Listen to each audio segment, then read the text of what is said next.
Welcome to the Genius Factory. Enjoy the video. In this video, I will show you how to replace the battery in your Hyundai Kona key fob. First, let's gather our tools. You'll need a fresh CR2032 coin cell battery, which is a common 3-volt battery. Also, grab a small flathead screwdriver. Depending on your specific key fob, a small Phillips head screwdriver might be necessary for an internal cover. A plastic prying tool or even an old credit card can be helpful to avoid any marks. Now, let's open up your key fob. Begin by locating the small release button on the back and slide out the emergency key. With the emergency key removed, you'll see a small notch or slot where the key was, or along the side seam. Carefully insert your small flathead screwdriver into this slot. With a gentle twist, the two halves of the key fob should begin to separate.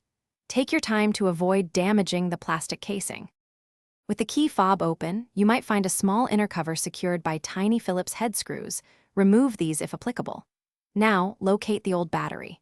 It's usually a shiny, round CR2032 coin cell. Gently pry it out, paying close attention to which side is facing up. This is crucial for correct installation. Take your new CR2032 battery and insert it, ensuring the positive side, usually marked with a plus sign, faces upwards.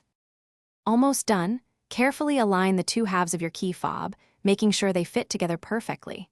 Gently press them firmly until you hear and feel them snap securely into place.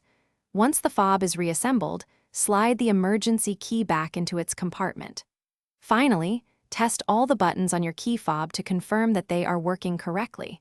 You should see the indicator light flash, confirming a successful battery replacement. Thanks for watching. If you found this helpful, don't forget to like and subscribe.